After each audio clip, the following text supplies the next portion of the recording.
आपने अभी जनशक्ति की बात की। आप all India student federation AISF से जुड़े हुए थे। एआईएसएफ से ही जुड़े हुए सिवान के चंद्रशेखर हुए, जो जेएनयू के अध्यक्ष भी रहे, और बड़ी निर्ममता से उनकी सिवान में हत्या कर दी गई। क्या याद है उनके बारे में आपको, और कैसे देखते हैं उस वक्त जब हत्या हुई तो बिहार भवन के बाहर लालू जी उस वक्त थे और लाठियाँ भाजी गई, तलवारें चलाई गई, क्या याद आता है और वो घटना आपको किस तरह से देखते हैं और वो घटना थी क्या? देखिए, चंद्रशेखर एआईएसएफ में सक्रिय थे और हमसे व्यक्तिगत रिश्ता पटना विश्वविद्यालय में बहुत अच्छा था। हमारे कमरे में रहते थे और बहुत ही साधारण परिवार का वह आदमी। एक घटना मैं भूलता नहीं हूँ जीवन में कि जब जेएनयू छात्र संघ वहाँ आयशा से जुड़ गए, वहाँ से आने के बाद वो जब सिवान जा रहे थे तो मैंने मना किया, हमके सिवान मत जाओ, सिवान जाना तुम्हारे लिए ठीक नहीं है। तो बोला कि अच्छा, वो एनडीए की नौकरी छोड़ करके उन्होंने राजनीति को पसंद किया था।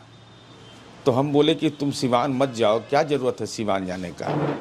तो कहे कि नहीं, वहीं जाएंगे, पार्टी का भी काम करें और माँ की सेवा करेंगे।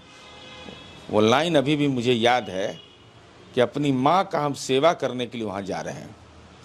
लेकिन जो राजनीति का अपराधीकरण और लंपटीकरण जिस ढंग से हुआ और जिस ढंग से वो दुर्घटना के शिकार हुए, हत्या कर दी गई निर्मम तरीके से, और जो उसके बाद राजनीति में तो उबाल आया ही, राजनीति में तो बड़ा उबाल आया उसके बाद। लेकिन हालात क्या हुआ, चंद्रशेखर की हत्या राजनीति के अपराधीकरण पर करारा प्रहार था, लेकिन राजनीति का अपराधीकरण बढ़ता चला गया, ये रोगे बढ़ता चला गया।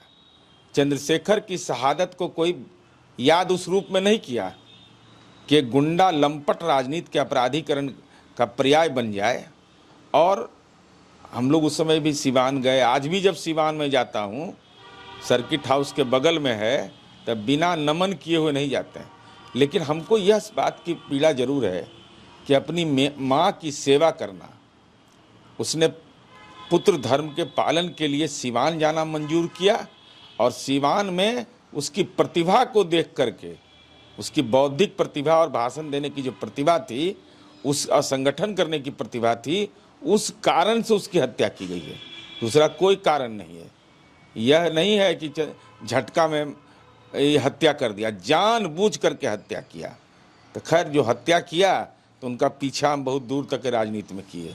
जब वो जेल से छूटा ना तो उसके खिलाफ कोई नहीं बोलता था। हम कहे ऐसा इंजेक्शन देंगे ना कि स्थिर हो जाओगे, और स्थिर हो भी गया। आप मोहम्मद शहाबुद्दीन जी के बारे में बात करें? हाँ, शहाबुद्दीन के बारे में। शहाबुद्दीन राजनीति के अपराधीकरण का एक मानक था, और जब जेल से ये छूटा तो नीतीश कुमार जी के बारे में बोला इसने कि परिस्थिति जन्य मुख्यमंत्री हैं। तो मैंने तुरंत जवाब दिया कि माननीय नीतीश कुमार जी निर्वाचित मुख्यमंत्री हैं, बिहार में कानून का राज है। जब हम कानून का इंजेक्शन देते हैं तो जिसको इंजेक्शन देते हैं वो कहता है आह, लेकिन जनता बोलती है वाह। और वो माननीय सर्वोच्च न्यायालय ने जो इनका राजनीतिक इलाज किया, न्यायिक इलाज किया, चंद्रशेखर का की हत्या का महापाप जो एक राजनीतिक कार्यकर्ता का किया था, एक माँ का बेटा छीना था, उसकी सजा उसको मिल गई।